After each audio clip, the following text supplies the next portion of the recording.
As a father of a 4-year-old girl, it infuriates me that she has to grow up in a world where even the food we pay extra for, labeled organic, is still contaminated with pesticides.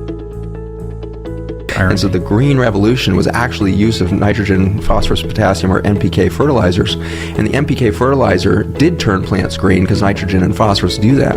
But what was lacking in those plants for the first time in human history was the nutrients and the medicine that should always have been in that food. And so the plants became weak.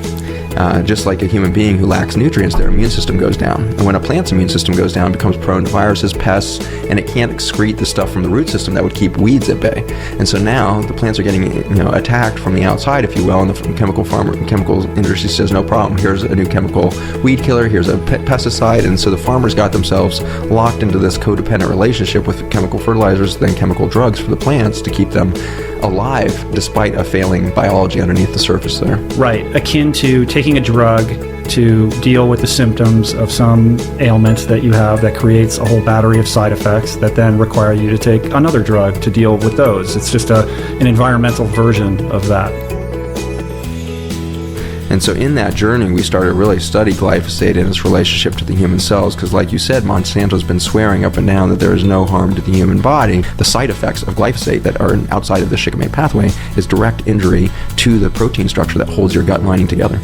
This would be bad news if that was it, but it turns out that every macromembrane in your body, the blood vessels that fuel your entire body with oxygen and nutrients, are held together with the same tight junctions. So what's happened as we've introduced a chemical that's directly toxic to this Velcro-like protein is we turn into leaky sieves on the front end, gut leak and nasal sinus leak, and so every time we breathe, every time we eat, we're starting to leak and our immune system gets overwhelmed. And then the blood vessels that are supposed to deliver either an immune response from peripheral or get nutrients to some distant space is also leaking, and so we're getting permeability of the blood vessels. Then you get to the blood-brain barrier. This is supposed to be the holy of holies. A peripheral nerve or the brain is supposed to be protected against everything in your blood, because even glucose, which is the main fuel for your brain, should not get into the brain in an unregulated fashion. It will damage the nerves. And so the holy of holies of the central and peripheral nervous system is being destroyed. And so if that's true, if glyphosate was really damaging that, then we should see a massive explosion in neurologic injury to children and adults starting in about 1996.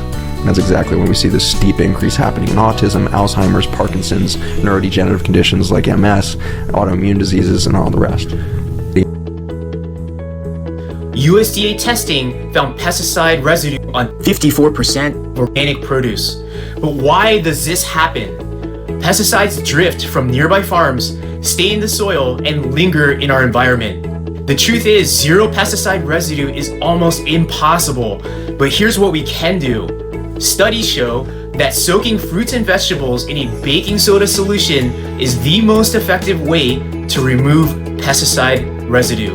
And the key is time. A quick rinse is not enough.